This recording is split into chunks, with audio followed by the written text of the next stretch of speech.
Hey, what? What was that, sir? That's the dance they used to do back in the day, like you beating it up. It look like you. You know what? Catch You the ain't. beat. You like one of them GTA characters dancing in the club. Is that how they dance? Vice City boy and San Andreas. He was like, I thought about playing Vice City again. you played it before?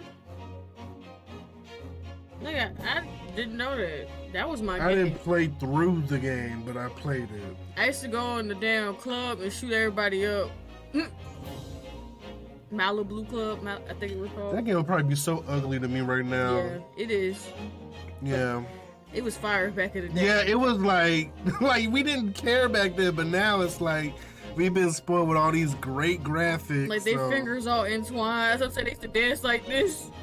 Did they have like one finger that was separated? The thumb, maybe. Oh. So they had an oven mitt for hands. Basically. Like this. Oh, what the hell?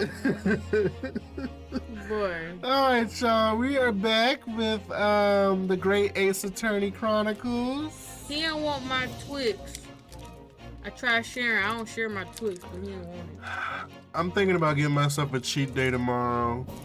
And not cheat in that I'm gonna eat a whole pizza or a cheesecake or something. I'm gonna come home and see him stuffing his face like, But like maybe just like ease up on the diet, like maybe 1 or 2 days out the week.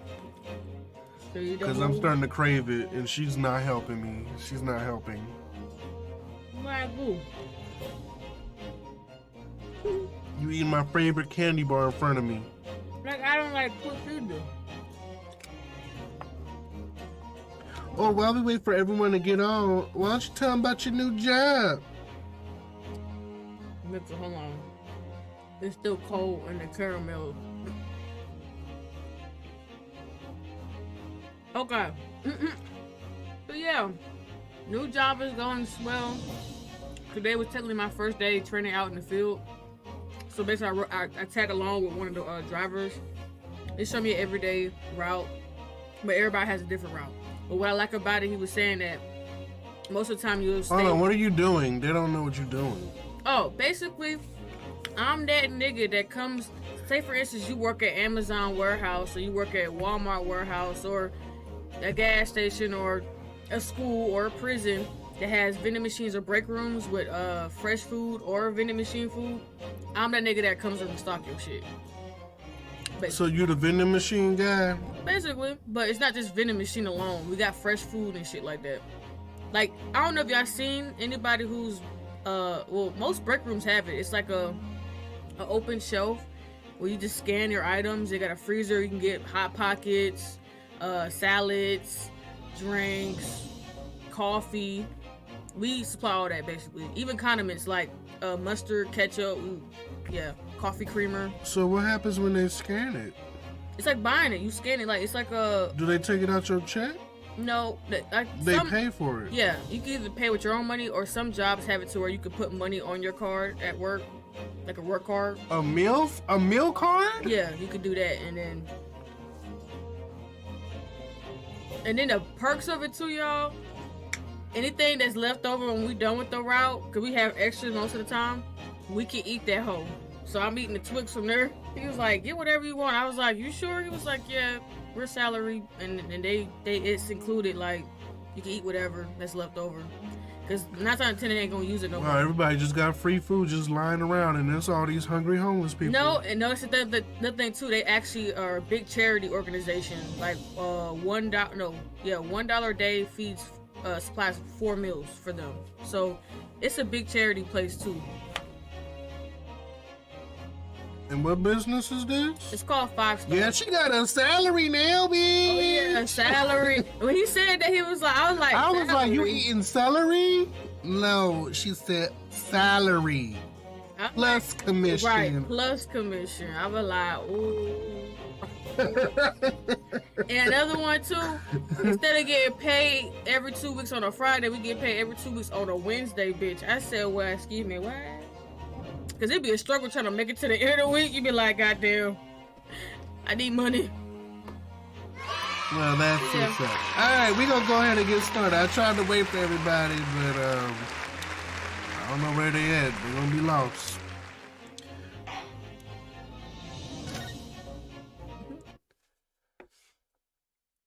Not the fact that she flipped your ass. Now, explain yourself. Tell me everything. This is ridiculous.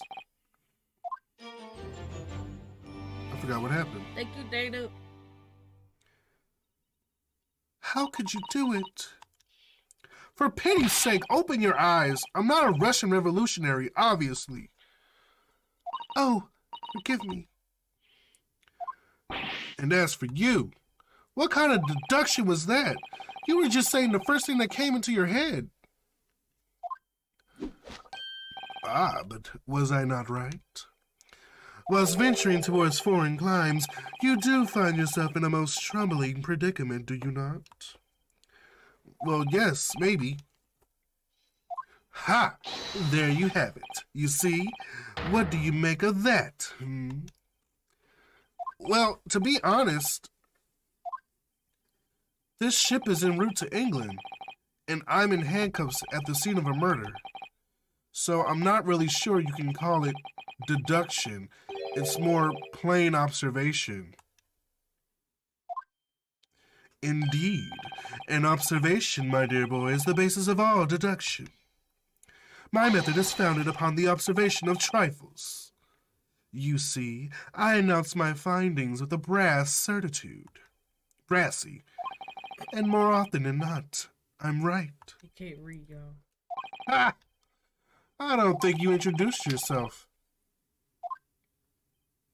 Ah, my apologies. How remiss of me.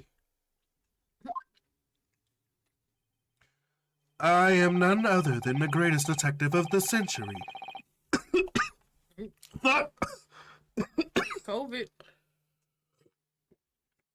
Ooh, my cavity. Hold up. That's why I don't eat candy like that no more. Like Known to women and men the world over. The inimitable. There you go. Inimitable. Yeah, it sounded out like you told me earlier. I've never seen that word before. The inimitable Herlock Sholmes. Herlock. So, it's really you, the actual Herlock Sholmes? The very same. The inimitable actual Herlock Sholmes.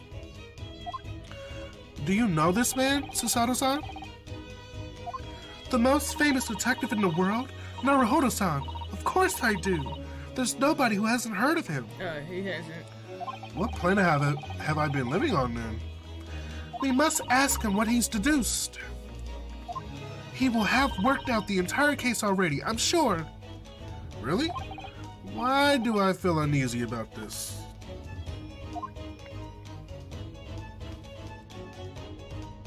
Oh yeah, Amazon is some bullshit, bro. Looking at this job, it's so laid back and chill. We're not being rushed. Huh. So you're a great detective, are you? Sorry, what's your name again?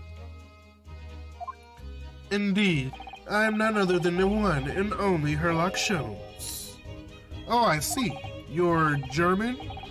Herlock, was it? No, I have no her. I mean, I have hair. Please call me Sholmes. You can read all about my exploits in this exciting London publication. Oh yes, Rant's magazine, full of wonderful short stories and interest articles from Great Britain. I never miss an issue. I have sent it from England especially. Ah yes, here it is.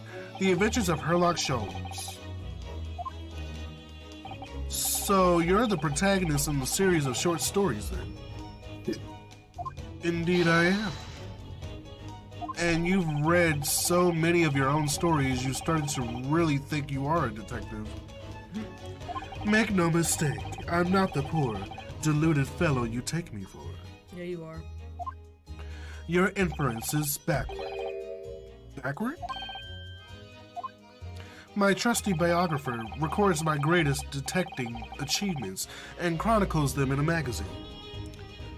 You have a biographer, do you? Doesn't everyone? Mine goes by the name of Dr. Watson, presently keeping shop in London. Dr. Wilson? Wait, did I read it wrong?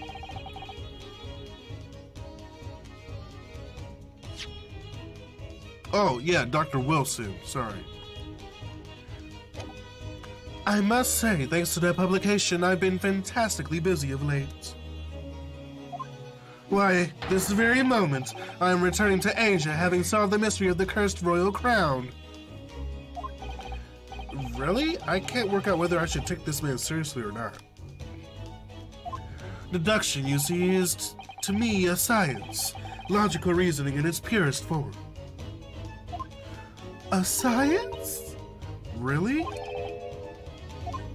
The astute observer notices even the most subtle of reactions in a subject.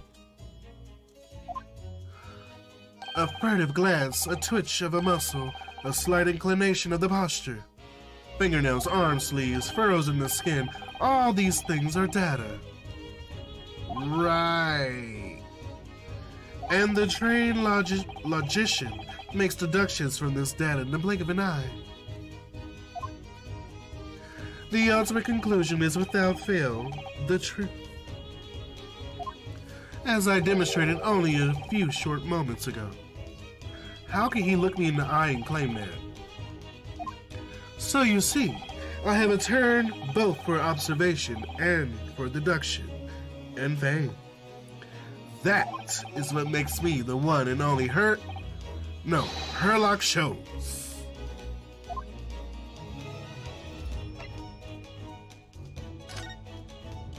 Have you managed to deduce anything about this particular case yet?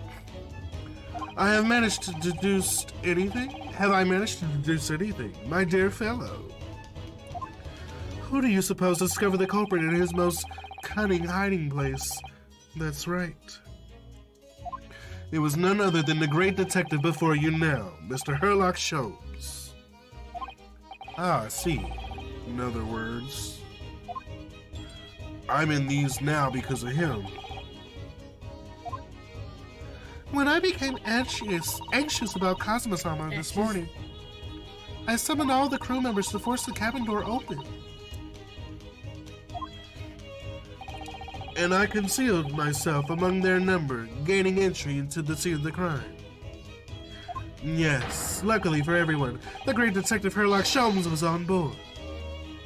And the handcuffs seemed to be an excellent fit for Mr. Naruhodo. Ugh! The very moment I laid eyes on the scene, two facts were immediately apparent to me. Oh really? Two facts, you say?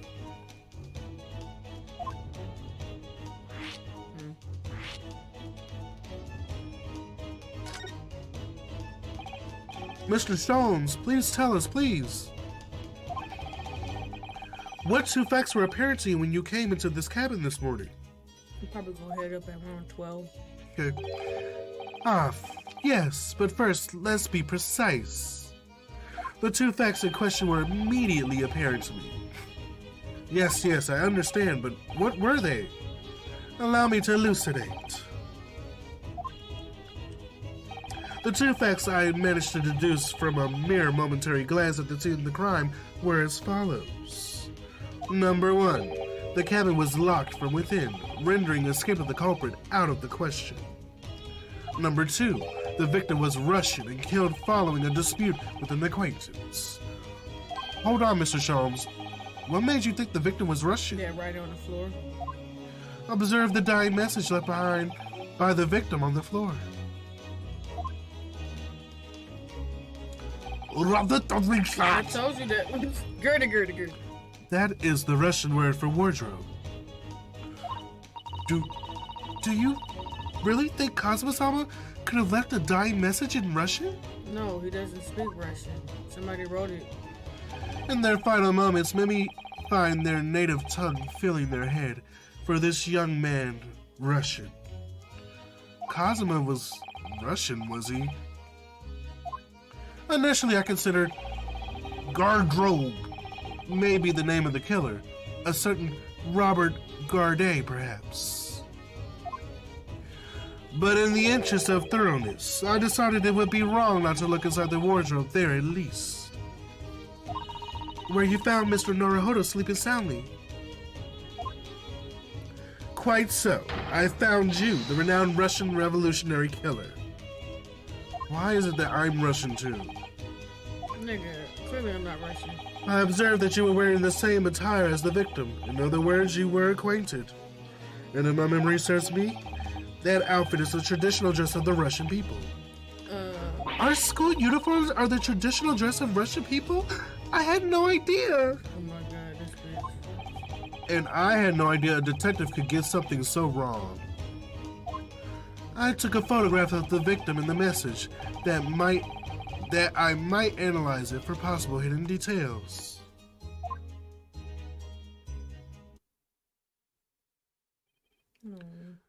This was taken immediately after the young man was discovered, before the body was removed. Yes, Cosmo had already been taken away when I woke up. This is the first time I've actually seen him like this. Aww. My nigga dead. R.I.P. Are you alright, Mr. Naruhodo? Oh, yes, thank you. The Russian word for wardrobe in purple ink, it would appear to have been written in the victim's final moments. Can I ask you something, Mr. Sholmes? What, pray? You mentioned Russia before as well, didn't you? You know, when you said I was a fearsome revolutionary fleeing from Russia and all of that? Ah, yes, the train of reasoning that led me to the truth.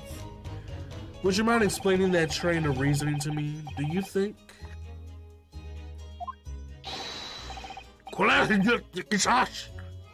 Certainly, if it interests you. I heard Josh. How many times? I'm not Russian. I don't speak Russian. God, he is chatty. Can we talk about your deduction before? The things you concluded about me, I mean. Ah, now the famously accurate troubling predicament you find yourself in? Actually, it was the other details I was more hoping to discuss. You know, the merciless Russian revolutionary and assassin of 16 part? Ah, yes, the more sordid details. It was a fairly commonplace deduction. Here we have this morning's paper. The main headline reads... Ew. Revolutionary villain Bolshevik flees Russia via Shanghai. This vessel made a port call to Shanghai yesterday, and last night the young Russian was murdered. He's not fucking Russian. Since when was Cosmo a Russian? It sounds like Mr. Sholmes has concluded he was Russian because of what Cosmo-sama wrote on the floor. It was a simple act of reasoning to realize that the culprit of this crime was the same merciless revolutionary. The one who would kill the very man who helped him to escape after his true identity was discovered. Yes, you, villain Bolshevik. No, no, no! How could it be me? I don't look anything like this man. Just look at his face. Well, you are a fearsome revolutionary after all. Therefore, you have no doubt learnt to revolutionize your appearance as well. Ah, please. And might I add, your name does not appear on this ship's passenger list. Need I say more? Well, that's because I'm a stowaway. What about the other details? The 16 victims of assassination and blowing up the Crystal Tower? Ah, yes. The journalist clearly interviewed the man and printed all those particulars in the article. The deeds the man has perpetrated thus far, and those he is plotting. Shit. Yes, everything about this revolutionary Bolshevik was included. There could be no mistake. Do you revolutionaries usually agree to interviews with newspaper reporters, I wonder? And what about the part where you said I was just returning from Afghanistan? Also quite clearly stated here in the article. Bolshevik is recently returned after a long period of subversive activities in the war-torn region of Afghanistan. Where even is it anyway? This Afghanistan place. Here, take the paper for yourself as a little memento of this great deduction. Oh, thank you. I've absorbed all that is of interest to me within its pages, but I see no rubbish bin nearby. Sorry, I'm trying to get comfortable. Dress your balls. And you may find the article on the back page of interest as well. On the back? Cast your eye over it sometime if the interest takes you, though you may need someone to interpret. It's all written in Russian. I couldn't hope to read it. But I suppose it wouldn't hurt to just glance at the article. Maybe there might be a picture or two.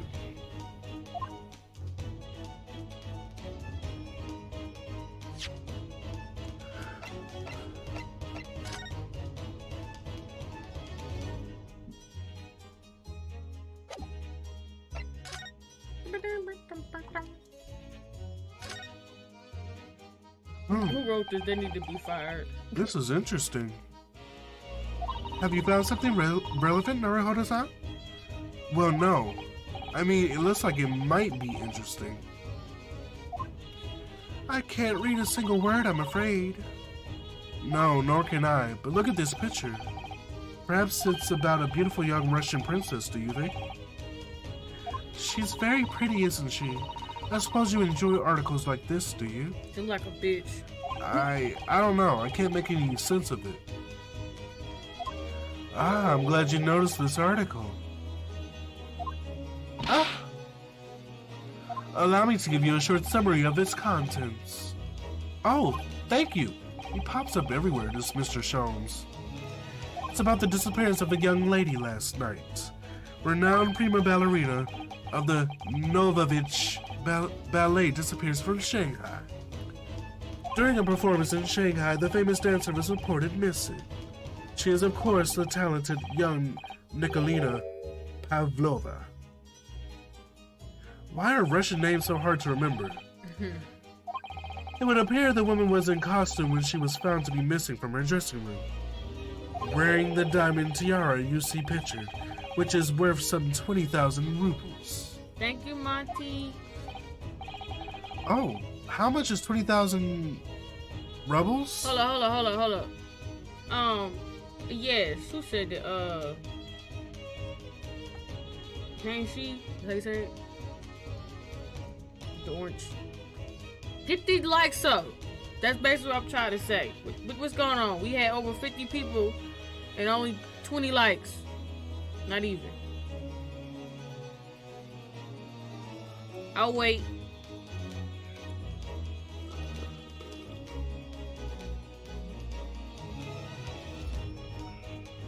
I'm sorry if I butchered your name. You did. Janshi? Double the rubles for your look, trouble. let me shut up. Oh, I got it right. Thank you. I have no idea, but I'm quite sure it must be an unbelievable sum of money. Susanoo-san's eyes are shining like diamonds themselves. The tiara is the property of the Novovich Ballet. It would seem the director is beside herself with worry. Bye, Monkey. Yes, I'm not surprised. The company is most anxious to recover both Miss Pavlova and the valuable tiara.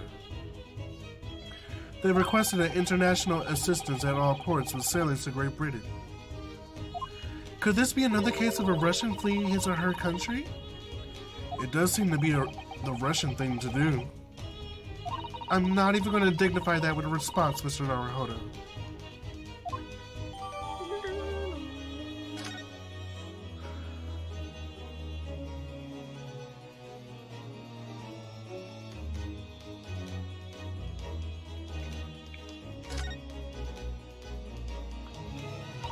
I'm afraid I can't read a word of Russian. No, me neither. The pair of you floundering is a sorry sight. Allow me to offer you some assistance. The article on the front page of this newspaper is concerned with a fearsome Russian revolutionary. It reads, Revolutionary villain Bolshevik flees Russia via Shanghai. Yes, you told us that before. It reveals also that those who seek the man's beard with their own eyes never live to tell the tale. I said it right. Jan, as in January, and then she. Thank you. He is fearsome. Well, presumably the newspaper photographer was alright, wasn't he? The solution is obvious, of course. If he despises his beard to that degree, he only needs to shave it off. I'm not quite sure that's the problem, Mr. Sholmes.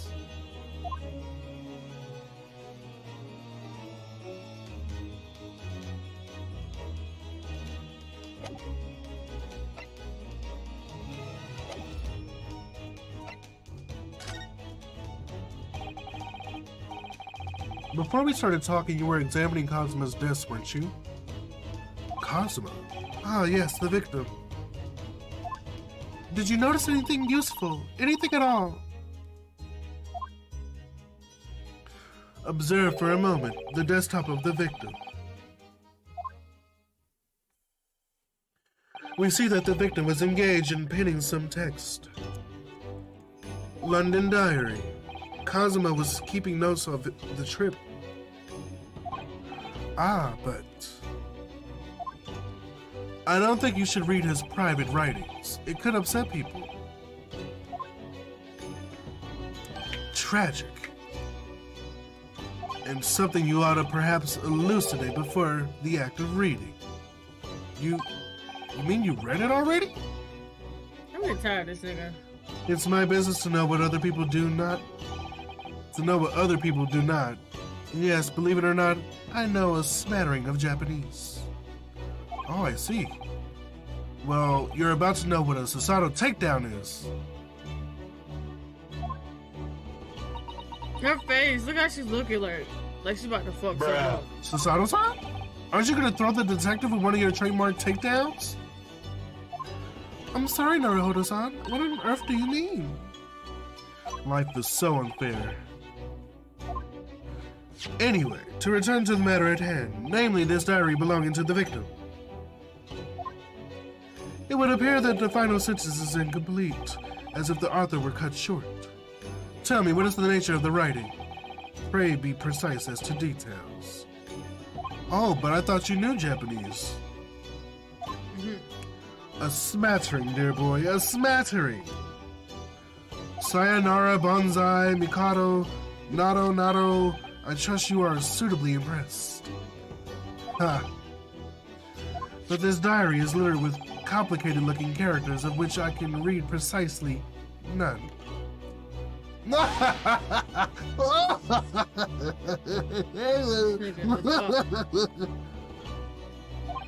Okay. So what was all that showing off about before then? It's cause he's white. Hell no. If you'd be so kind as to show me, I would be happy to read it to you, Mr. Sholmes. I'm much obliged, my dear madame. The final entry here in Cosmo-sama's diary consists of just 2 short sentences. The first reads, These nuts. 1:23 a.m. I can hear a faint whistling sound. A whistling sound? These are very deep waters. Pray, go on. The second sentence reads, 1:35 a.m. What looks like some sort of a speckled band is dangling from the ventilator grill. A speckled band? What on earth does that mean? I have no idea. I've never heard that expression before. The ventilator grill, you say? The man was presumably referring to the lattice there on the wall, which connects to the adjoining cabin. Yes, the adjoining cabin. Kazuo's diary has been entered into the court record.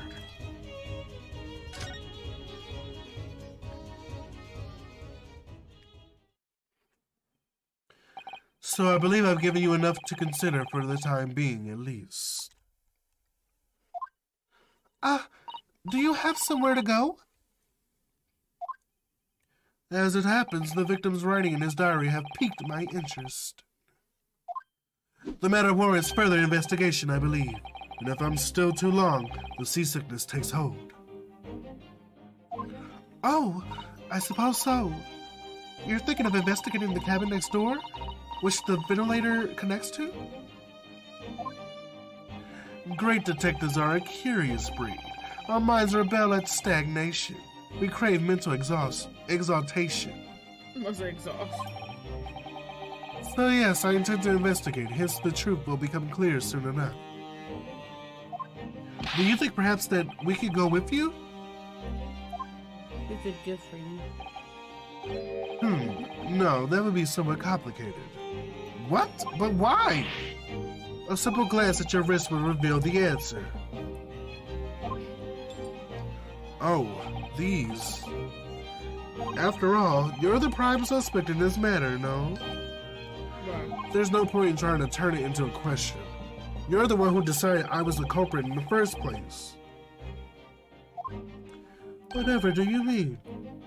I have no recollection of you naming you as the culprit at any point. Nigga, what? This whole time. Right, I was thinking press the crickets, my nigga. You must be joking. You just said it only a moment ago. Dear me, you are clearly misguided. I would have no cause to say such a thing. Oh, now you want to switch it up now that you know what was in the diary. Oh, fake ass. The lie. I'm like, this was close on me. I'm about to. You. No, I'm not allowing Bullshit. you to pump me full of That bullshit. Well, actually, Mr. Sholmes, I did hear you say that too. Thank you. You're quite sure? Well, that's very strange. This nigga. I wouldn't have said you had the face of a criminal, you know. Not really. So what were you looking at before? So were you looking at my knees before? Some great detective you are. Well, anyway, that was then and this is now. What do you mean? What I mean, sir, is this. If you are the culprit, then you must play the part more convincingly. Roll over and accept your fate. I can see you just like a clown. Now he's just being plain rude. That chicken bone. And off he goes, just having laughed in my face. His sense of humor is twisted as his name. Naruhodo-san, what are you just standing there for? We must go and investigate the cabin next door as well. Aren't you forgetting something? What about these? There's no way.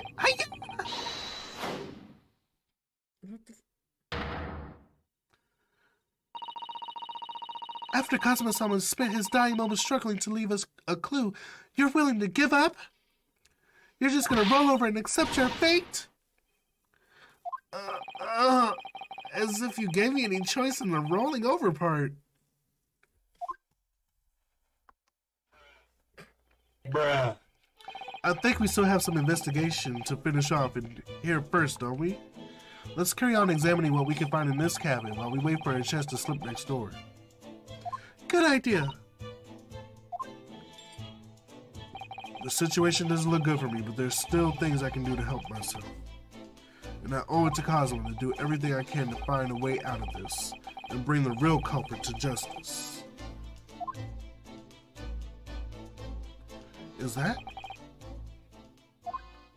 Is something wrong, Naruhodo-san? Oh, no. It's just that the crewman standing by the door. I can't help feeling like I've seen him somewhere before. Where's she looking? Oh, yes, you're right. He does look familiar. Excuse me, sir. Yes. What can I do for you? It's that guy. He's not rushing at all. It's that guy that was coughing the blood. Yeah. Bruh. He undercover again.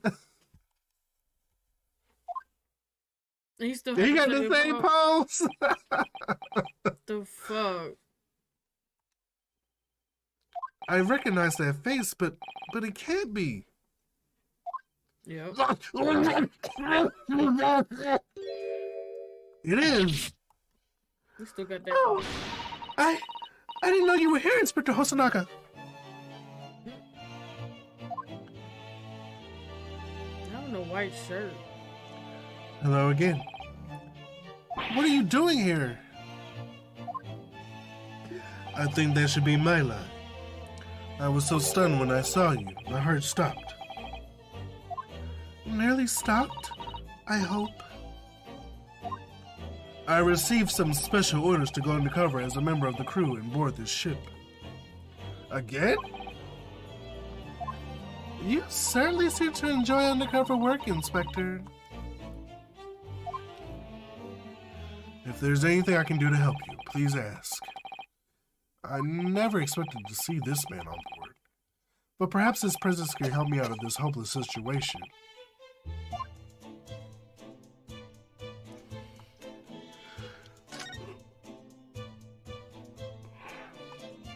Yeah, this is gonna be the last stream for me, y'all. I'm tired. So, what are your special orders this time, Inspector?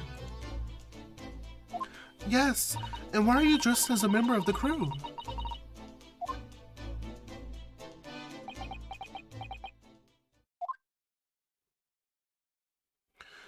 I'm so sorry. This is all my fault. I take full responsibility. For what? My orders were to act as Hosogi-san's bodyguard. It was the Minister of Justice, Jigoku, who pushed for this overseas study tour to go ahead. And he entrusted me with ensuring that Osagi-san reached Great Britain without being assassinated. Assassinated? How? How could that have even been a possibility? I'm not sure. But these are complicated times. There are tensions between the world's greatest powers. Minister Jigoku said we should be prepared for all eventualities. This is incredible. I don't believe it. Kazuma-sama was assassinated? Obviously, we couldn't give Asogi-san a visible security escort. Which is why I'm undercover now, posing as one of the crew. I see.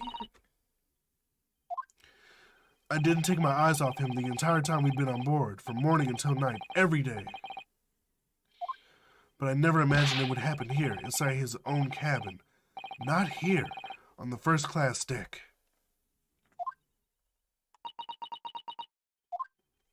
I failed miserably at my assignment, and Asogi-san is dead as a result. I'm a disgrace. All I can do is humbly apologize. Inspector. And go do something about that call. If there's anything at all that I can do to help now, just say the word.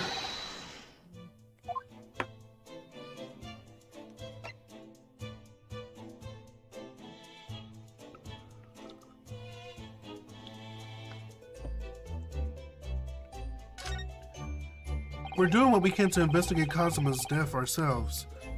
I thought you might be. You didn't do it, did you? You're not the killer.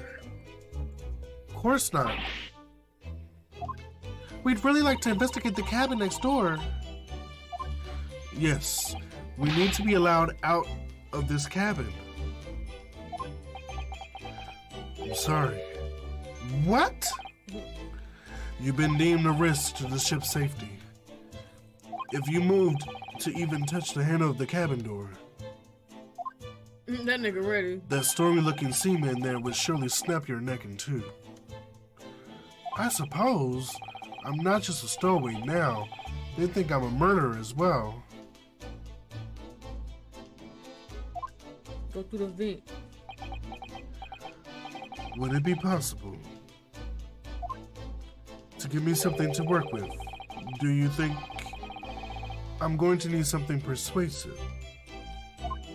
What do you mean? If I had a solid reason why the next door cabin should be investigated, for example, I'd do everything I could to persuade the captain to allow it. Really, I'd lay my life on the line if I had to. But I don't see how. There might be a way. What? Really? Think of how you tried to persuade me of your innocence, Naruhodo-san. By presenting me with a piece of evidence that you already had in your possession. Evidence? It's just the same as when you are in court. You must have done it many times during your trial. Simply select the present panel and choose some evidence that Inspector Hosonaga could use. The evidence that would give us a viable reason to investigate the next door cabin is. We need to do something. I'm getting sleepy.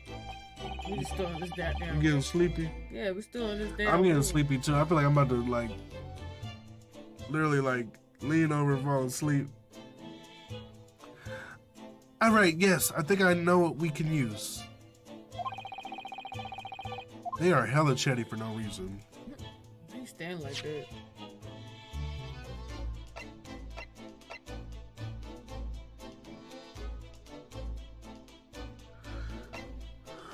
I wonder if they're gonna explain why this nigga has a weird ass cough of blood coming out. That's not good at all. He dying.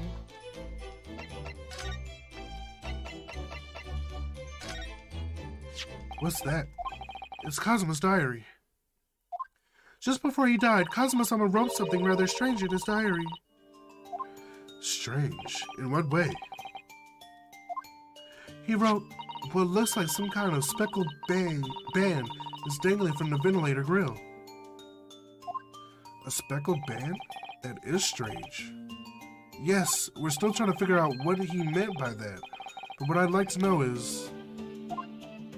Don't tell me, the ventilator, is it?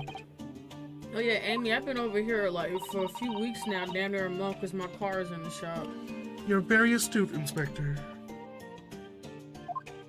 Until my baby fix and stuff. That ventilator clearly joins to the next door cabin. That's right. So if we could investigate in there, we might be able to work out what the speckled band was.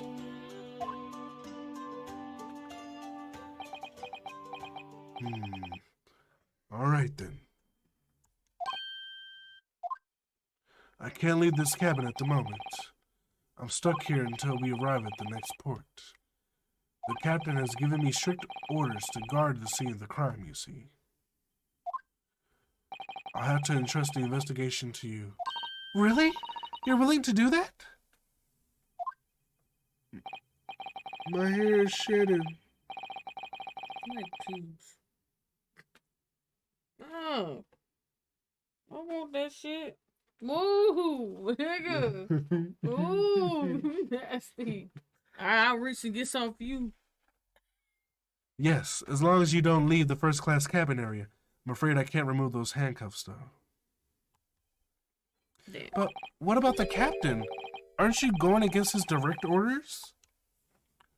I'm a man of my word. And I promise you that I'll lay my life on the line. That's what it takes to convince the captain. After all, I failed to keep Asogi-san safe. This is the least I can do. Thank you. Let's seize the moment then, Naruhodo-san. Just select move, and we can leave this cabin at last. Why couldn't it be that bitch that got killed? Is that fucked up to say? I like Burger. It was more useful. This bitch just on some other shit, believing everything that nigga had to say.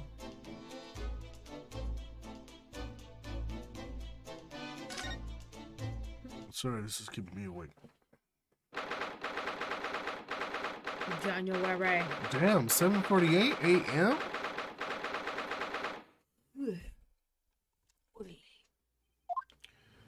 Whew, I'm finally out of that cabin. I have to admit, this isn't quite what I was Wait, expecting. is that a rat trap? A mouse It trap? is. Ew. Got rats. It's less spacious out here than I thought it would be, and this is the most luxurious accommodation. Yes, indeed. Kazuma-sama was being sent on a study tour by the government. That's why he was being put in a first-class cabin. Even still, this is about twice as large as my accommodation in the steerage. Really? That must be awful. Oh! Oh, look over there. Ew. That's another crewman keeping watch. And he looks enormous, Why even is if he's sitting nothing down. showing? Your clothes don't fit. That door next to him leads to the second-class accommodation. I suppose he's making sure that no one comes in here who shouldn't. I suppose. Like people in handcuffs. Get your ass to Mars. Naruhodo-san, you look like a little boy visiting a toy shop for the first time. I would have thought you'd been used to the ship by now. We've been at sea for 2 weeks already. Damn, do his legs even close? Right, just wide open. Dang. Well, yes, I know, but the thing is, I was inside Kazuma's truck when I first came aboard, Me and ever since too. then I've been shut up inside that little wardrobe. It must have been a very trying time for you. Please, don't give me that pitying look. That's fucked up, man. He said from first class cabin to first class casket. Rest your soul, player. Damn. That is fucked up. What's up, Misha? How you doing? There's a huge book on top of the table there, and there's a pen next to it. Yes, that looks like the ship's log. Shall we have a little look through it? The writing is so neat and precise. Every detail about the voyage has been meticulously recorded. You wouldn't expect a rough and ready sailor to have such beautiful handwriting. And nothing, no reaction at all. I thought he might appreciate the compliment. I'm not sure that rough and ready is much of a compliment, Naruhodo-san, even to a sailor. Anyway, last night's log is mostly blank. Presumably, there was nothing to report.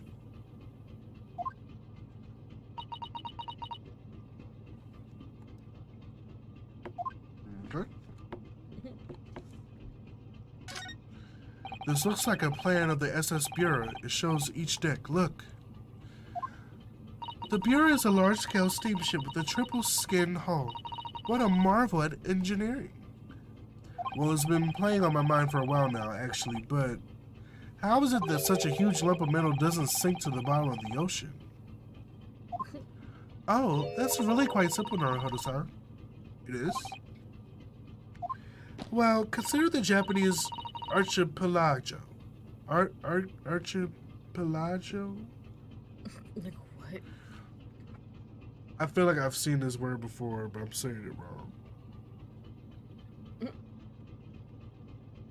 I'm still. This dude they need to get off his face. Why he looks like that? What? You said that's so wrong. Archipelago, a group of islands. Wow. I didn't know that. I thought it was just a group of islands. The islands of Japan? Yes. They're not metal, but they're enormous lumps of earth, many, many times larger than this ship. And they don't sink, do they? They've been floating happily on the sea since the gods created them. Well, I suppose so. They're not exactly floating then. You know, she believe anything, bruh, at this point. I don't like the bitch. What do you think this is? It's a very pleasing shape, isn't it? That's the emergency alarm. It's probably best not to touch it. Oh, an alarm. It says press only in times of emergency. It looks as though the alarm bells ring all over the ship and brings the vessel to a complete stop. Oh, this I have to see. What are you doing, Naruhodo-san? You mustn't touch it. But this is an emergency situation. Just look at these handcuffs. You know full well that's not what the alarm is for. If you were to bring this vessel to a standstill for no good reason, you'd be in an even worse situation. I wish everything would just stop, the ship included. If you have to do something foolish, at least make it something that doesn't affect everyone else.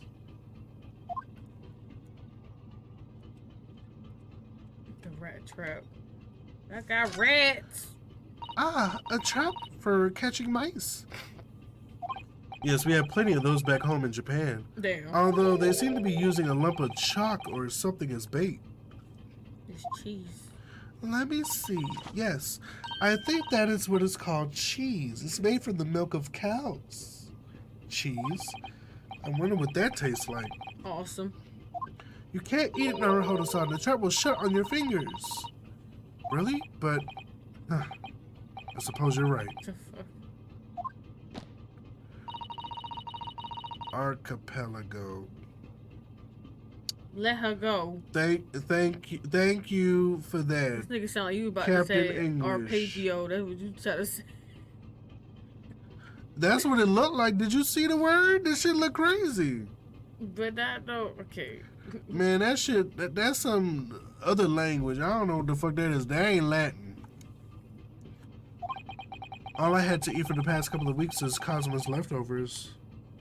You don't know how hungry I've been in that wardrobe. Or you. I'll find a little snack for you later. Little. Bitch. Give me the food. This is it. This is the cabin next to ours. The one the ventilator connects to.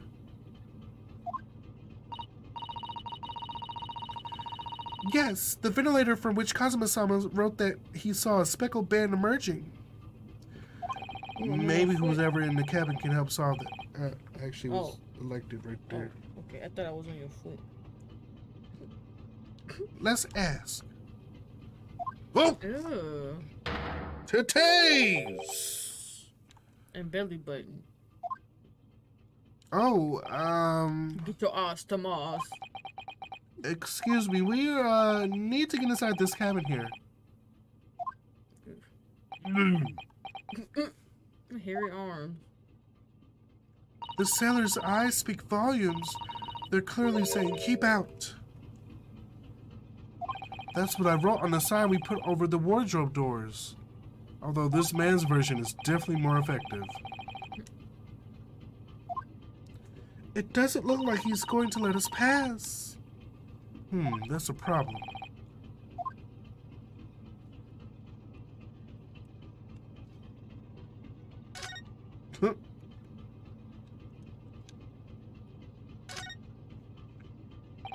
Excuse me, but could I ask you something? You little stowaway murderer. That wasn't a good start, was it? Alright, let me try instead. Don't flirt with this nigga. Good day, Mr. Sailor. I'm so sorry to trouble you, but could I perhaps ask something of you? You little third-class lady's maid. Ooh. Oh. We seem to have caught this sailor on a bad day, Sasato-san. I'm like, bitch, you wanna go? I'm not sailor. My mother gave me a name. I am senior crewman Biff Stroganoff. Yeah, that should be good as fucking. Ooh. The hamburger helper. The best thing is just to avoid eye contact, I think. Mr. Stroganoff, about this first-class cabin here. Here we are in finest Porta Bureau steamship for very important persons. What sort of important persons? Government officials, kings and queens traveling in secret. Many important persons. This is why I'm always guarding this place. Gosh, that's amazing. But somehow I let stupid stowaway inside. I want to pick you up and throw you into the ocean, but Stroganoff is not animal. Thank you. If I may, I was wondering, is the cabin next to Mr. Sogi's currently occupied? At the cabin, Mr. Conference. The fuck was that? Susanoo-san, did you understand that? It sounded like da. Ah! I think it's probably Russian for yes or no. Genius. It is not permitted to visit other cabins without invitation. Well, it sounds like there is somebody in the next door cabin at least. Yes, tantalizing.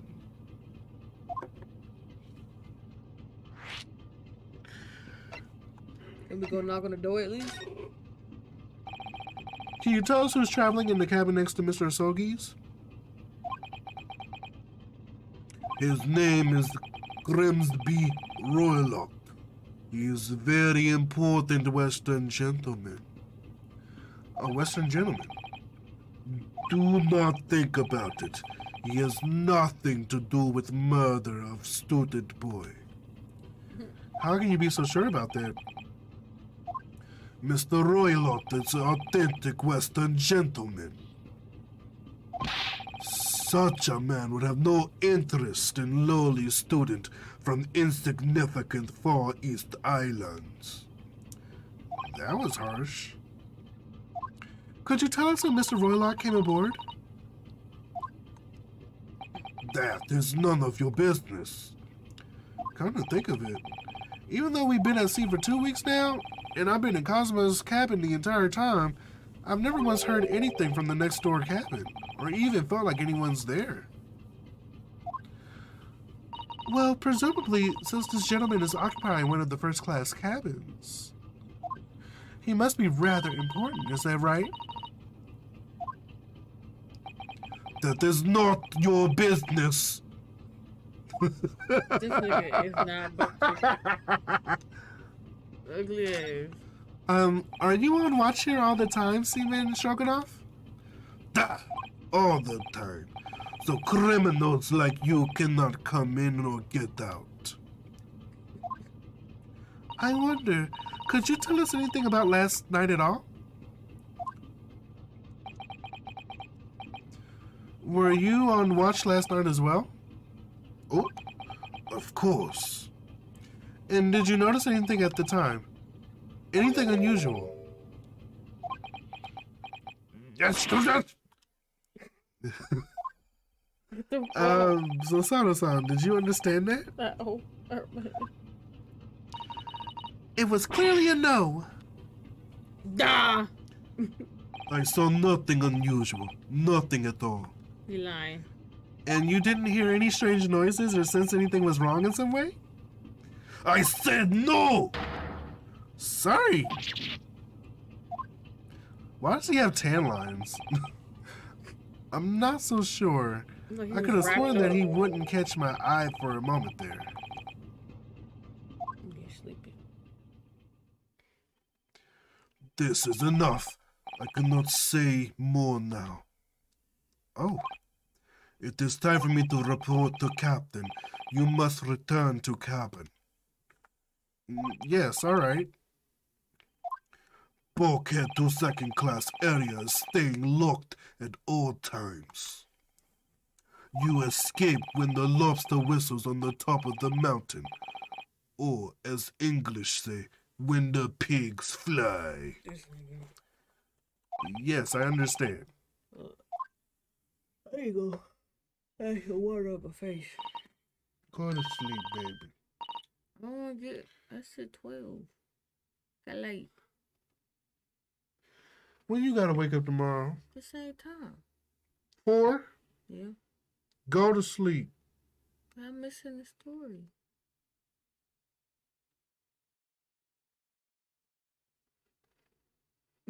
I don't know what that is.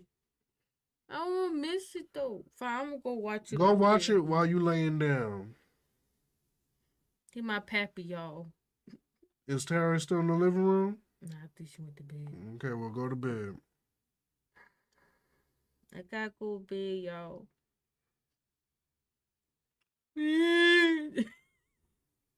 Me. Yeah, you ain't gonna say that tomorrow morning when you struggling to wake up. I'll be like this. You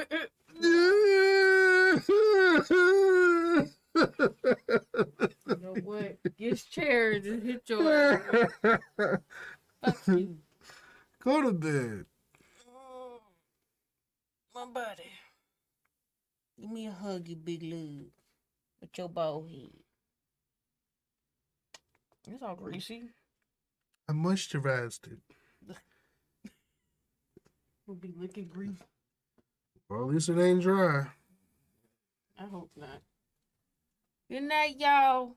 I'll be watching, lurking. Good night. See y'all tomorrow. Oh, what you doing tomorrow? I'm probably streaming tomorrow. Okie dokie. Alright. Good night, y'all. Good Be night. blessed. Oh, look at her. Good. Now we can investigate this area properly, shall we? Definitely. Wait, what just happened?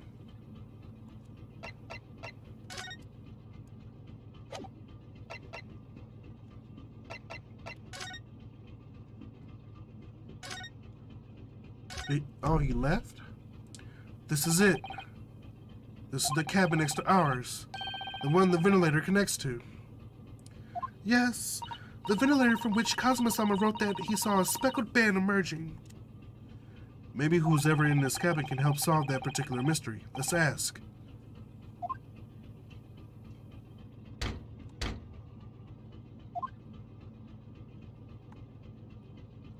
No answer.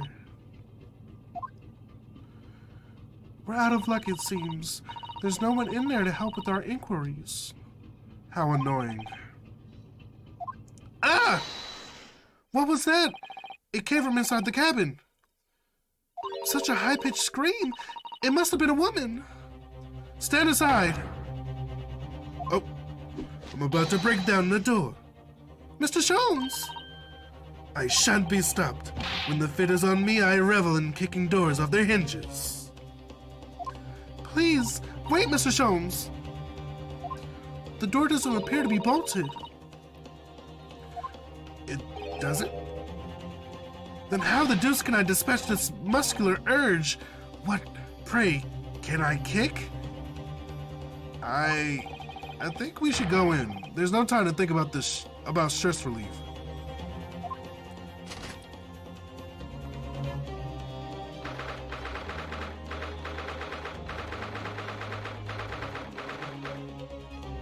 Oh!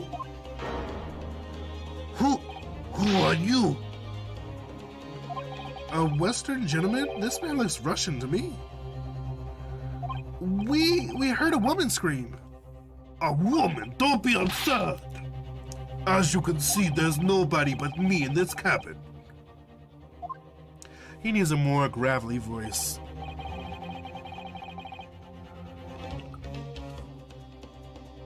True, this old man does appear to be the only person in here. But in that case, who just screamed?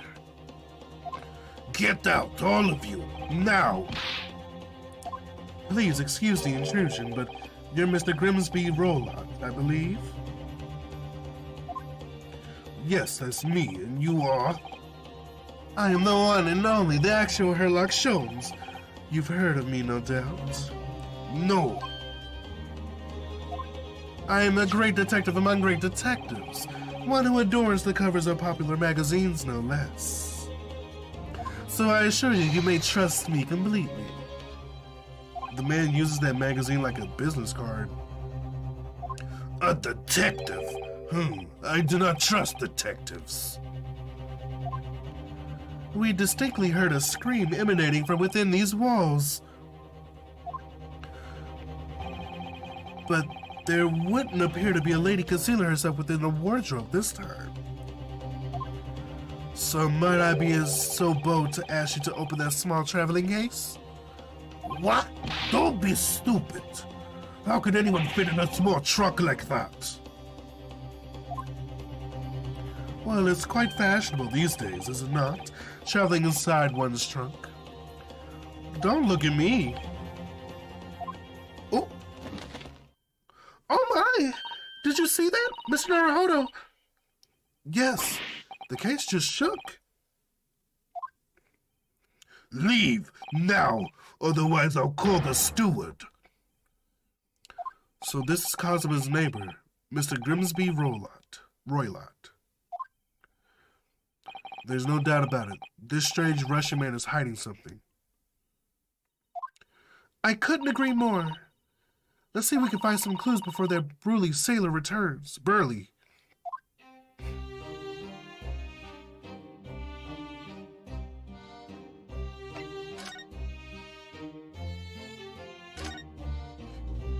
Mr. Roylott, we'd like to talk to you about something.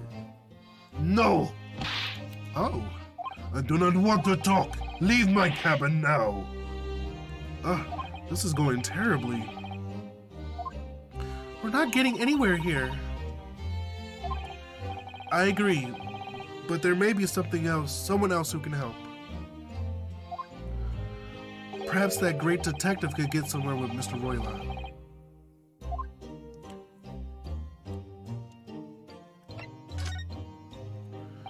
Mr. Roylott, we'd like to talk to you about something. No! Oh, I do not want to talk. Leave my cabin now. We're not getting anywhere here. Oh wait, did I read that already?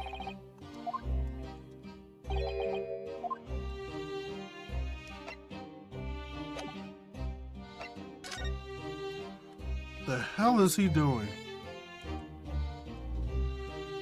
What do you think you're doing? Ah! This is my cabin. Get out! Can we just have a quick look inside your traveling case, perhaps? No! What a pity. I think we're out of luck.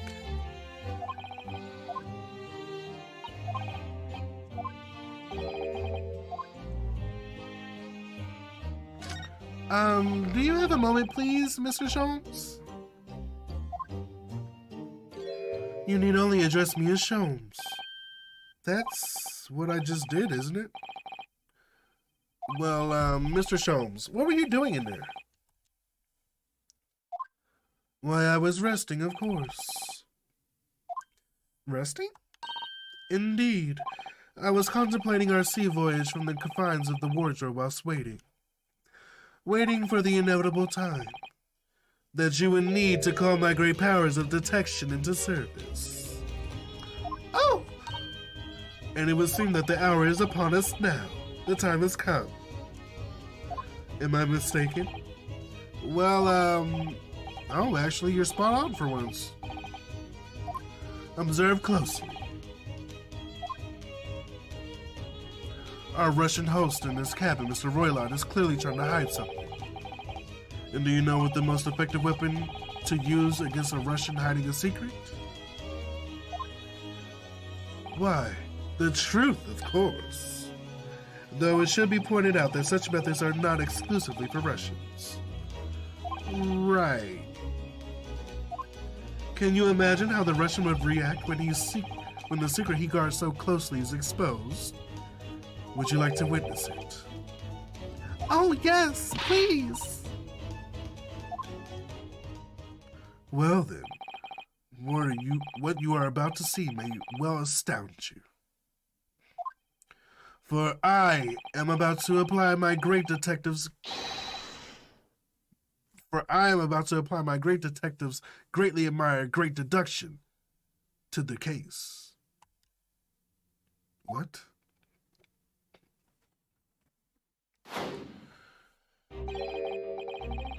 Could this man be a more hackneyed portrayal of a dubious Russian, I ask you? What? From time to time it occurs to me. Is the fellow dubious on account of his Russianness, or Russian on account of his dubiousness? I really don't think either of those things should be occurring to you, or anyone. That's right, and Mr. Sholmes, I know this man's beard and dark glasses are hard to ignore, especially on the first meeting, but I once read it is a capital mistake to theorize before you have all the evidence. It biases the judgment. Shh! I must have complete silence.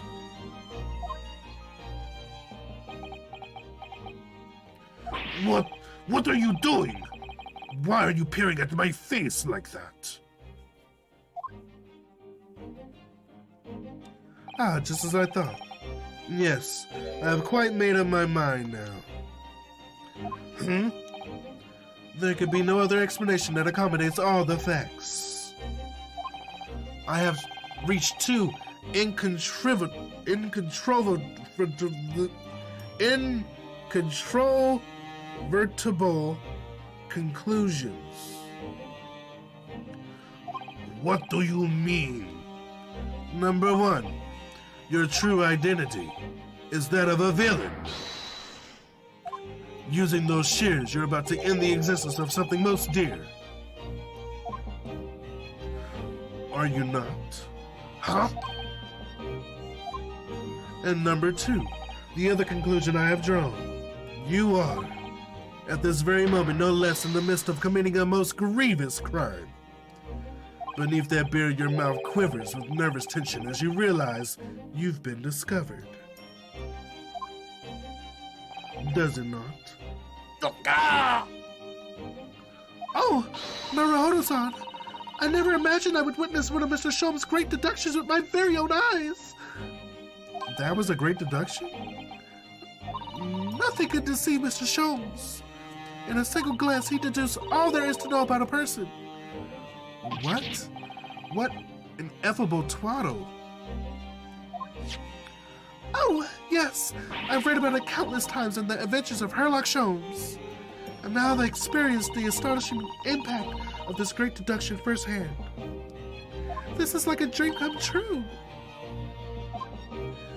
I can hardly believe it, but all the color has drained from Mr. Roylott's face.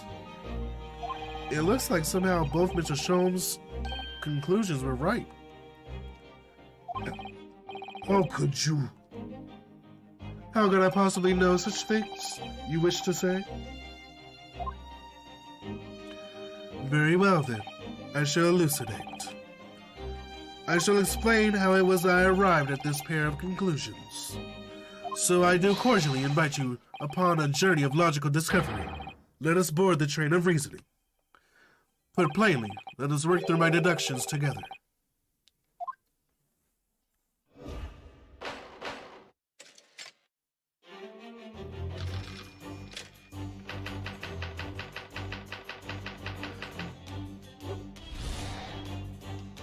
So, the dubious-looking Russian, Mr. Roylott, obviously what catches the eye in the first place is the enormous pair of shears in your hand. Now we ask ourselves, what could you possibly want with such an implement? The answer, of course, is staring us in the face. You were on the verge of using the shears to cut away the copious beard you sport. Now, moving on. The question then begged is, why would you desire to rid yourself of this magnificent beard, Mr. Roylott? Once again, the answer is plain. We have clear evidence to shed light on the matter. In regard, if you will, this morning's newspaper, in particular the fascinating front-page article, which it would appear you have read also, Mr. Roylott. I'm sure it needs no further clarification. The evidence that reveals your true identity is the article about the revolutionary. In translation, the headline reads, Revolutionary Violin Bolshevik flees Russia via Shanghai. As you cannot fail to observe, the subject of the article possesses an extremely copious beard. Having noted the article yourself, you decided to remove your incriminating facial hair before it gave you away. In short, your true identity is beyond doubt. You are the fearsome revolutionary himself, Violin Bolshevik. Not that I've heard of you myself, you understand.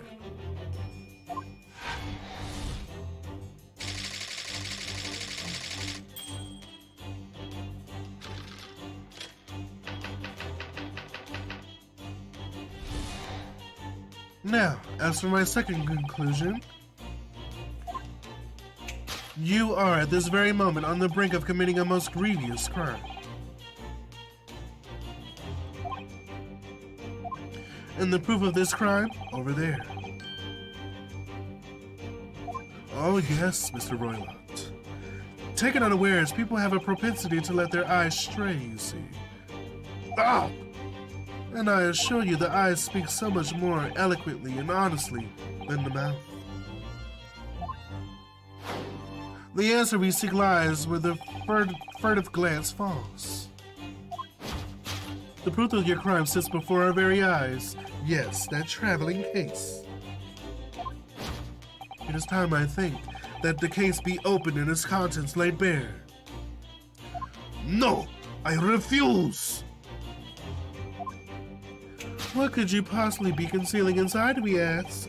By my estimation, a young lady, perhaps? One slight enough to fit therein? Don't be absurd! And what, pray, would be the identity of this young woman in the traveling case?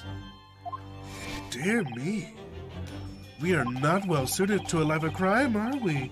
Your careless cool Doyle betrays you. Once again, we only need follow your furtive glance to find the answer. Yes, the reason you refuse to open your traveling case can equally be found in the pages of this newspaper, for there is another most stimulating article. If we turn from the fleeing revolutionary to the back page. Renowned prima ballerina, the Novovich Ballet disappears from Shanghai. Such a headline can lead us to one conclusion. Your crime is that of abduction. And according to the article, the young lady's name is Nikolina Pavlova. I said that all wrong. I've never had to read so hard in my life. This concludes Herlock Sholmes' great deduction of this Russian enigma. Elemensky.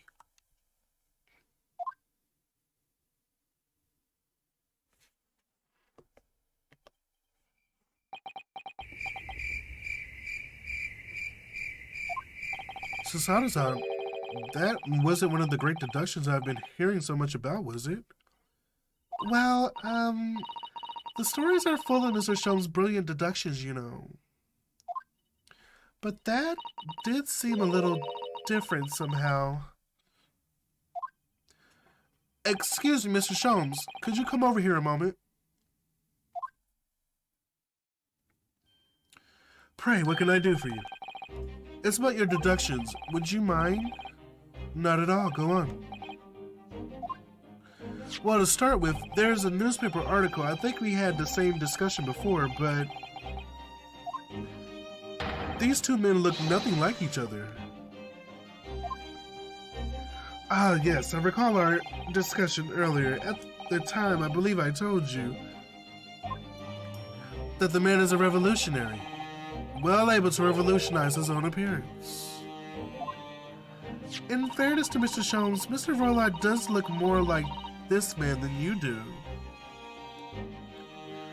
That's not the point. And another thing, the part about him abducting the ballerina. Indeed, a truly startling revelation. At first glance, the case would appear to be too small to accommodate a young woman. Not just at first glance, it is too small, clearly. You'd be lucky to fit a 5-year-old child into that case, even if you pushed really hard. I don't suppose the missing ballerina is a 5-year-old child, is she? You mean you don't know? She's 15. No, I didn't know. How could I? Well, if she's 15, then 10 years worth of her would be poking out from the case. Some years ago, I read something pertinent, I believe.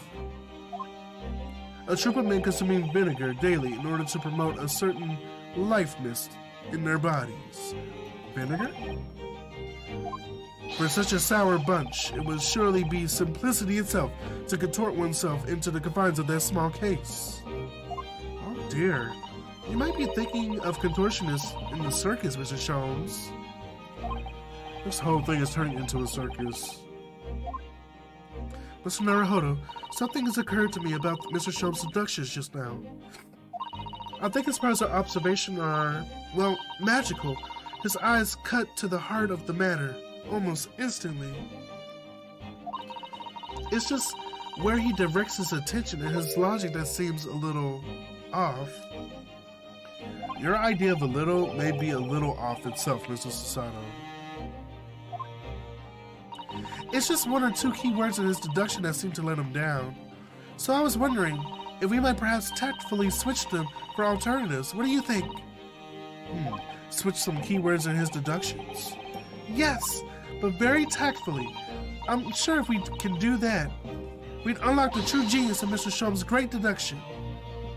Precisely the thought I was going through in my own mind. This man is a lot of work. At times, I wonder how anyone puts up with it. It's not that funny. Ah, and you, my good fellow. Sorry? Take a moment to look at your wrists. My wrists? Oh! Where are your cuffs? Huh? How did... I felt they may hinder your ability to follow me in our dance of deduction. I don't believe it. Mr. Sholmes, you are a marvel. And don't worry, I shall restore the shackles to your wrists when we are finished. I'm not worried. In fact, I'd rather stay like this. So, let us begin. Herlock Sholmes is proud to present his logic and reasoning spectacular.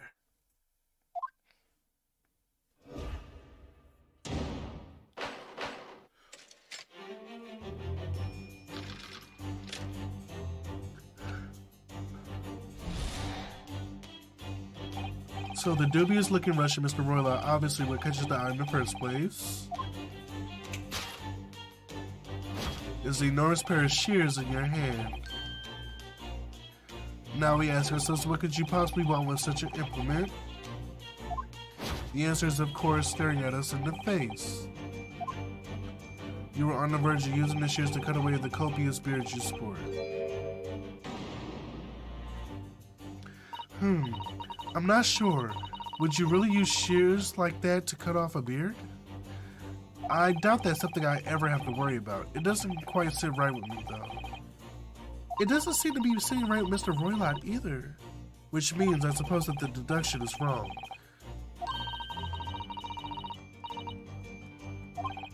I think we should start by taking a long, hard look at Mr. Roylott. I wonder if it's really his beard that he intended to use those shears on. Exactly. If we do manage to find something that fits the sense of Mr. Sherlock's deduction better, then what? Then I'll leave the rest in your capable hands, Naruhodo-san. Why am I the one to do something about this? Well, anyway, let's see if there's anything we could even use to switch around in that last sentence. What exactly was Mr. Roylott really going to use those enormous shears for?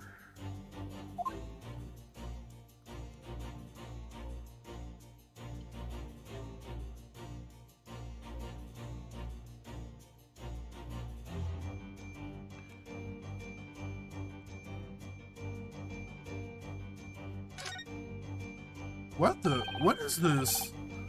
It looks like a cascade of stunning golden locks. No, the color's not the point.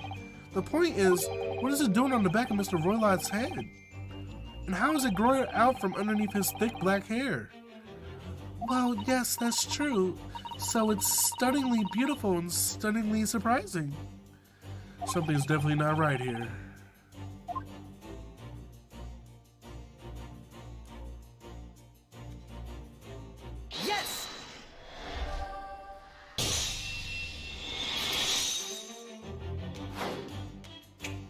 You were on the verge of using the shears to cut away the golden locks you sport.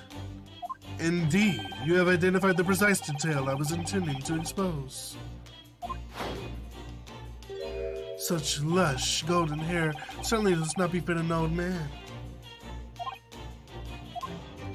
You're not a man at all. You're a woman, and judging from the length and sheen of your hair, one still very much in her youth. Oh no! If only I had managed to cut off my hair, no one would have suspected. The question then begged is, why would you desire to rid yourself of these magnificent locks? Once again, the answer is plain. We have clear evidence to shed light on the matter. I'm sure it needs no further clarification. The evidence that reveals your true identity is an article about the revolutionary. Well, that was a shock. I had no idea that the old man was really a young woman in disguise, did you? What? Why are you staring at me like that? Yes, it was a surprise, Naruhodo-san. You're enjoying this, aren't you? Sorry? You look like you're in your element as you dance around the room deducing the facts with Mr. Sholmes. I'm just doing what we agreed. I'm not having fun or anything. This is strictly business.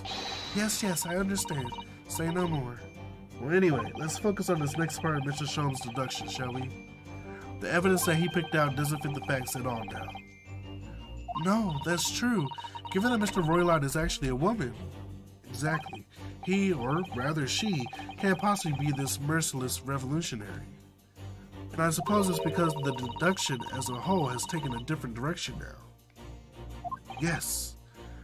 Let's switch the evidence for something else. Something that fits the facts as we now understand them. For some reason, this woman needed to try to hide her true identity. I feel as though I've either read or heard about a young woman in a situation like that recently.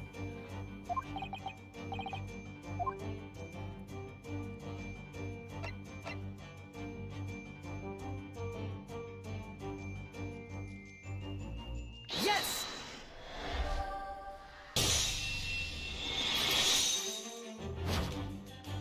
The evidence that reveals your true identity is, of course, the article about the ballerina.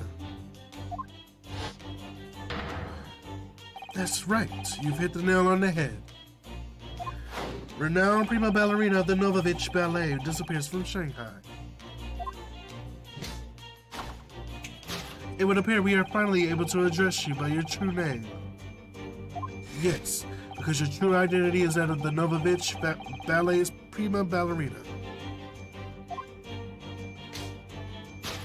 Miss Nokalina Povalova. Oh.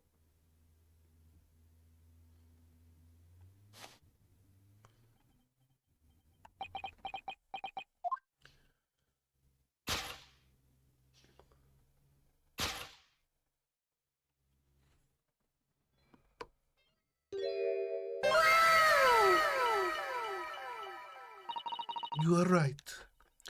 My real name is Nina. I mean, Nikolina Pavlova. But please, I beg of you, don't tell anyone.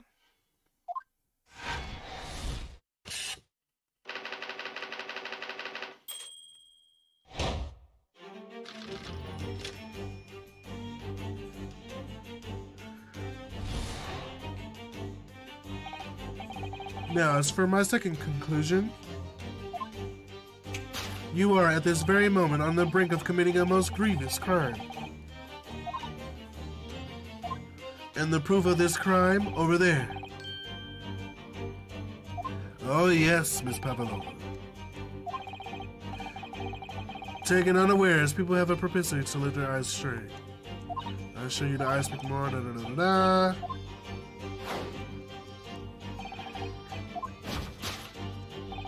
The traveling case. This woman is a ballerina and she's right in front of our eyes. So clearly she can't be inside the traveling case as well. No, that's right. It seems she wasn't abducted at all. In which case, what is the crime this young woman is apparently committing?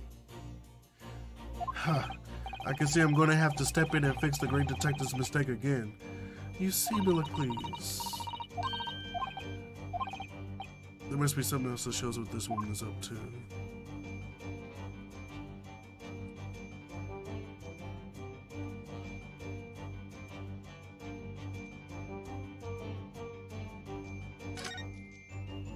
It's a very small case, isn't it?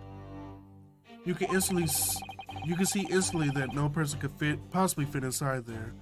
So does that tell us Miss Pavlova's telling glance in this direction was focused on something else? If that's true, though, it doesn't make sense. What do you mean? Well, if there's nothing incriminating inside this case, why does she refuse to let us look inside? Yes, I wonder why. Perhaps she has a perfectly harmless reason, though.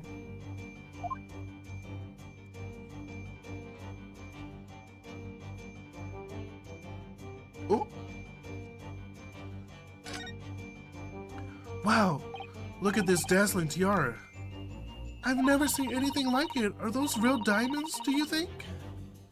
Oh, Naruhodo-san, try it on. What? Me? Isn't it usually girls who wear tiaras? Wouldn't you like to try it on? Oh no, I couldn't possibly. It's far too beautiful. Why does this tiara look familiar? I feel like I've seen it somewhere.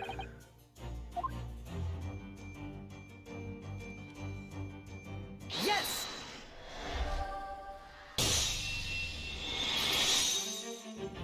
The proof of your crime is surely this tiara. Ah!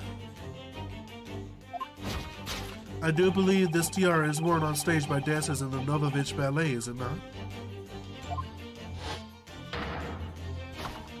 Indeed, it would appear to be identical to the tiara pictured here in this newspaper article. And if the reporting is to be believed, it's an item worth 20,000 rubles. In summary, the crime you have committed is theft.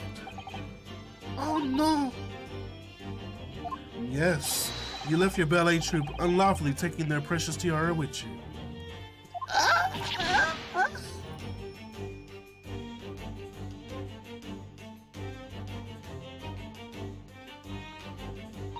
I have no one, no family, no friends. I'm all alone, and I need money.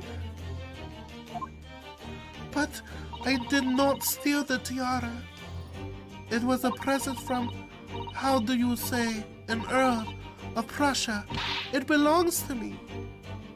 This girl is only 15 years old, and she's run away all by herself.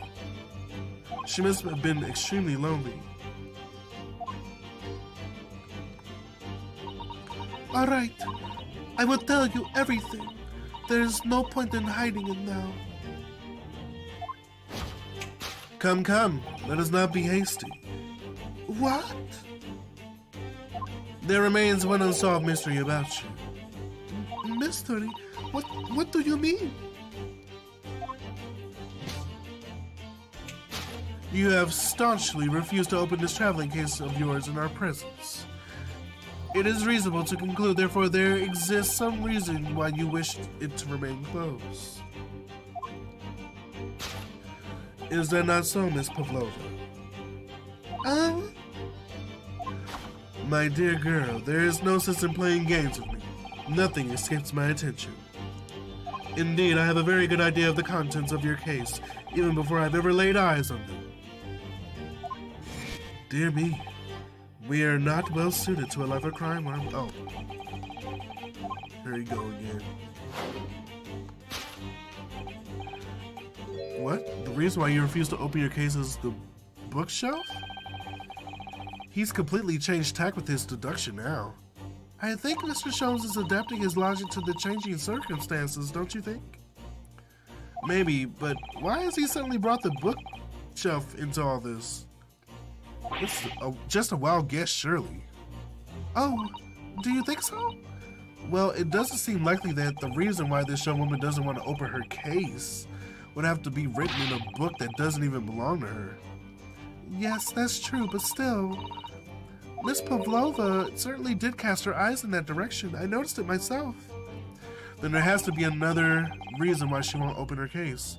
It must be somewhere in the same area. That's where her gaze was involuntarily drawn. God. I agree. That's the only answer. Whatever she has hidden inside that case should be revealed by following her gaze in the direction of the bookcase.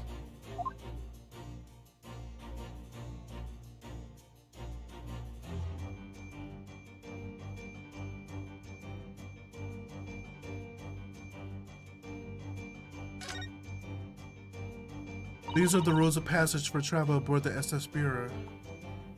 Passengers must not keep weapons or other dangerous objects in their cabins. Pets are strictly forbidden. Ah, she has a pet. There was exactly the same notice in our cabin, too. I wonder what happens if you break the rules. Oh dear, I'm sure the punishment will be severe, Naruhodo-san. You'd probably be left to drift in the freezing cold ocean. Or shut inside a tiny wardrobe for days on end. So I've actually been serving time for weeks now, have I?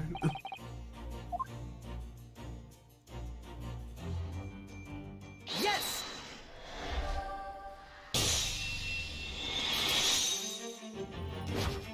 Yes, the reason why you refuse to open your case is written in the rules of passage. Passengers must not keep weapons or other dangerous objects in their cabins. Pets are also strictly forbidden. Inside that case of yours is something forbidden from the carriage on this vessel. That is the real reason why you refuse to open it, thus revealing its contents.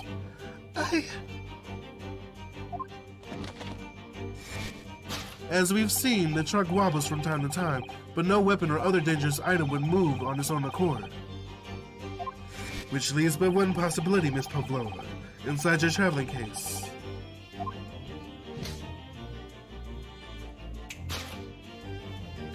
Is the last item listed in the forbidden in the vessel's rules of passage. A pet.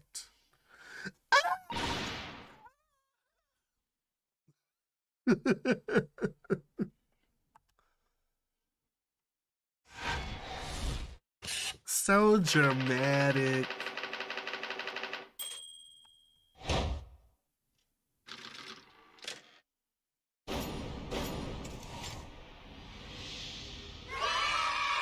That was exhausting. So clearly you aren't who you said you were. No, I am not Grimsby Royalot. My real name is Nikolina Pavlova. Everything you said was correct. You absconded during one of your ballet's performances in order to escape your homeland. Later that same night, you stole aboard this vessel. Which couldn't have been easy. The Burya is a huge steamship with a vast crew. Could she really have snuck on board without being noticed? In order to obscure your true identity, you somewhat recklessly took the guise of an old gentleman. And you intended to sever all links with your past by severing your long hair. Yet to a woman, hair is no trifling matter. My personal recommendation is to leave well alone. So if it was just you about to cut off your own hair, who was it that let out the scream we heard from outside the cabin? That veritable tinkling of a bell. Why, none other than this young lady, naturally. More like a full set of pipes, if you ask me. I was so scared when I ran away from Shanghai. I was sure they would come looking for me. That is why I decided to, how do you say, disguise myself, so no one would recognize me. As a result, you transform yourself into that questionable old man I see. I put on the fur hat and the fake beard. Then just before you came in here, I saw in the newspaper, right on the page, there was a picture of me. I was so frightened. I couldn't stop screaming. I knew that I didn't change my appearances completely, they would find me. So I decided to cut all of my hair as fastly as possible. I picked up the scissors in my hand and... At that precise moment, we walked in through the annoyingly unlocked cabin door. Things like that happen. Things happen like that sometimes, don't they? Things do indeed happen like that from time to time. Are those two even talking about the same thing? There's just one more thing I'd like to know. What exactly did you have inside your traveling case? You were right. It is my dear friend inside. My only friend in the whole world. Please, don't tell anyone.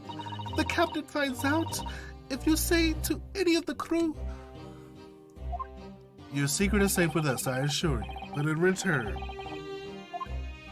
you must tell us in as much detail as you can muster about the events of last night.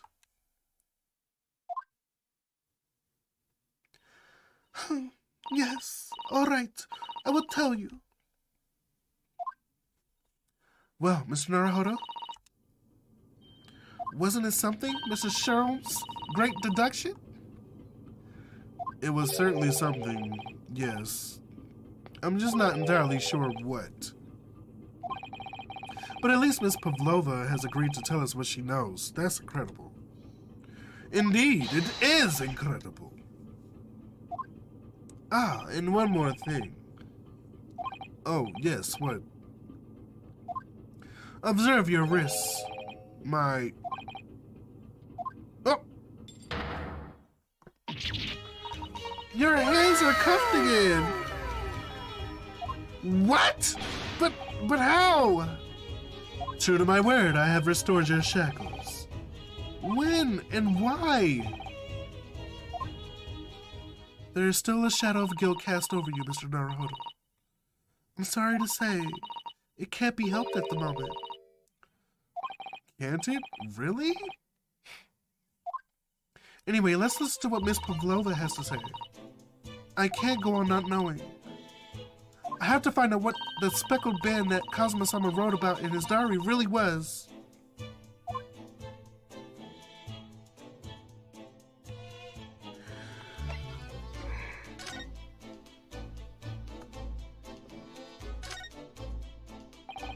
Did you know that someone was killed in the cabin next door to this one last night?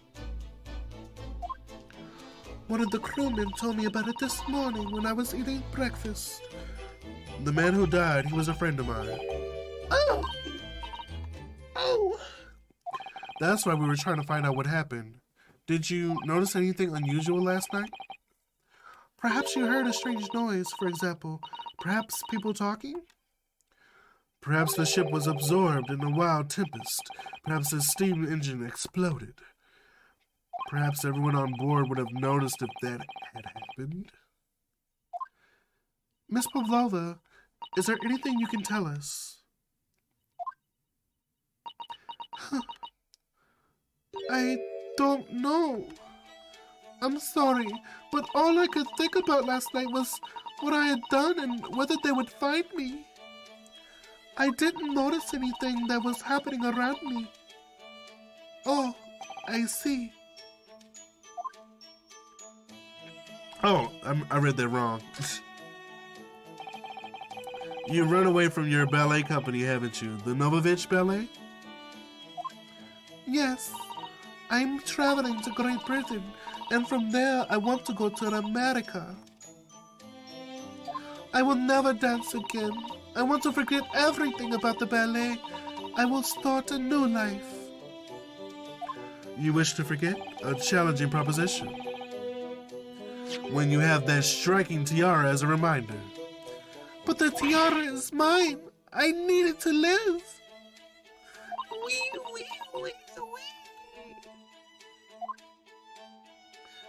I have no money of my own. The Novovich Ballet gives us only a little food and water. We must dance all over the world. I had to run away. I had no choice. If I stayed, it would have killed me. So you ran away to protect yourself? Yes, and the crew of the ship, they all have been kind to me. They let me come on board, and they said I could hide in this cabin. If that is indeed the truth, Miss Pavlova, it creates a most intriguing conundrum. Yes, it does. What do you think about it, Mr. Naruhodo? Me? Oh, well, yes, of course. I think we should hear Miss Pavlova's explanation. To what conundrum, I'm not sure, but...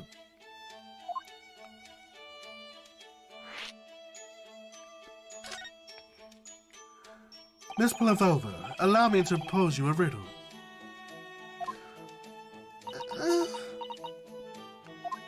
According to this newspaper, it was only yesterday that you absconded from the ballet. Now that being the case, it must have been last night that you boarded this vessel. However, the SS Burya stopped by no port last night. Ah, that's it, of course.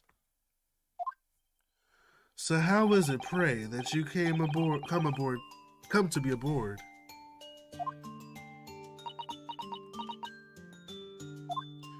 Now that I think about it, the crewman outside the cabin acted very strangely when we mentioned that.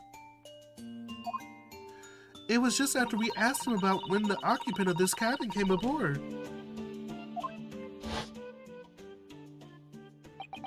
That is none of your business. Yes, you're right. He did seem to be hiding something.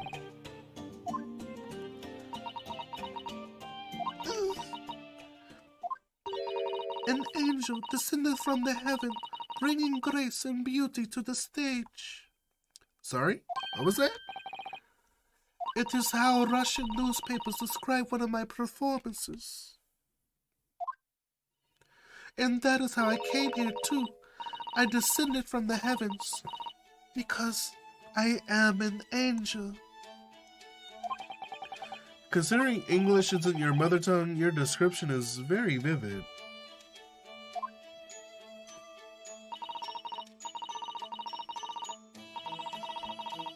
Hold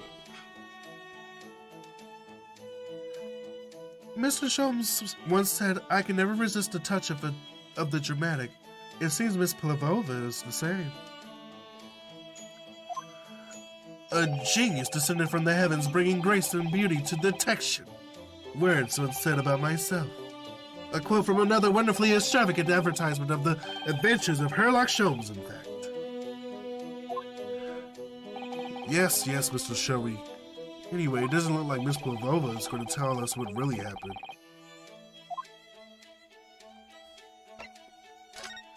So the friend you mentioned is inside your traveling case, is that right? I don't think animals are allowed on board according to the rules of passage. Oh, please, don't tell any of the crew. If they found my precious... Then the burly Russians would bestir themselves in unison to throw you and your case aboard, no doubt.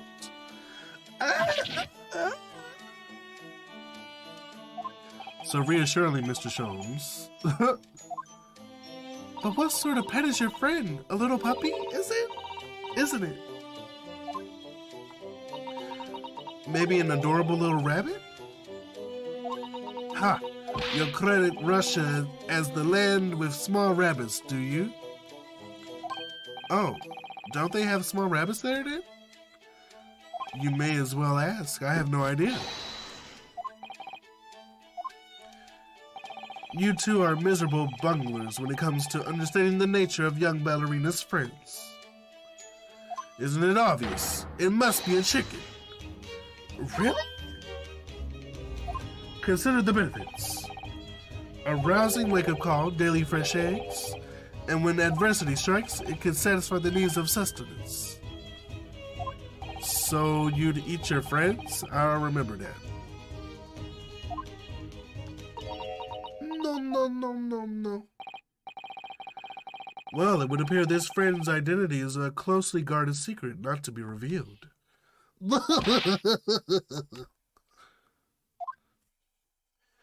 She obviously doesn't quite trust us yet. There's something I should like to show her, I think. Maybe she might be able to shed some light on it.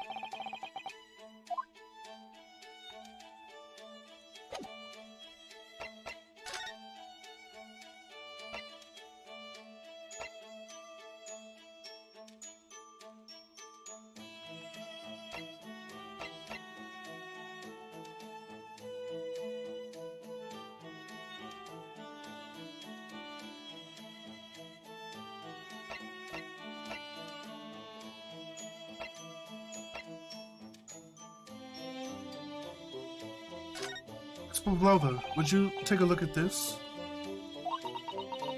I don't know. I don't know anything.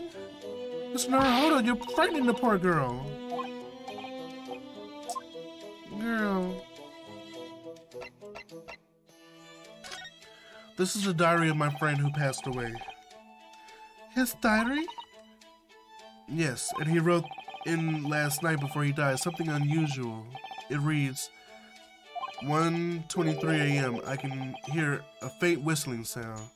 And then a few minutes later, 1:35 a.m., what looks like some sort of speckled band is dangling from the ventilator grill. It's a snake! A speckled band? I don't understand. It's strange, isn't it? But the ventilator he mentions joins to this cabin, you see? It's up there on the wall.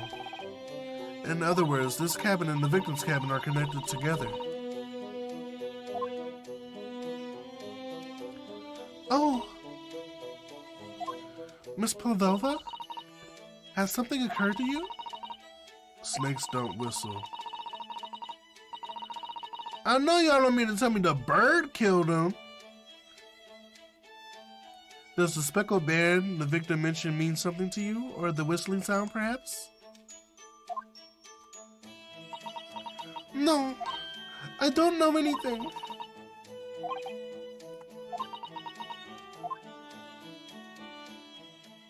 We're not getting anywhere. Oh. Excuse me, Mr. Roylott.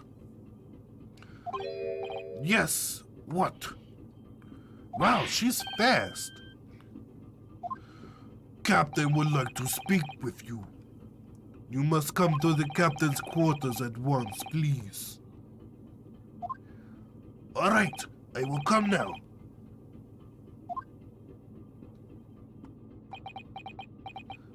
What? You must leave, now. Oh, no, it's fine. Don't mind us. Yes, please don't worry yourself, Mr. Roylott. Get out!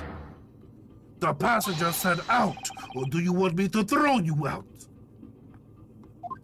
Looks like we'll have to leave investigating this cabin until later. What a pity.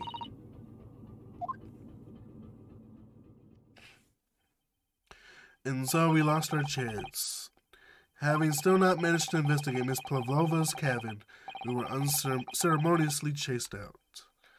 That is to say, we were quite literally picked up and thrown into the passageway outside.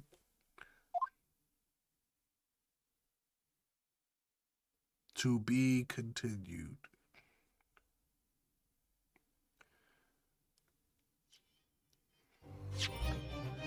Alright, y'all, that's gonna be it for tonight. All that reading has gotten me sleepy. And besides that, I have a doctor's appointment in the morning with my ND, so I need to get my rest for that.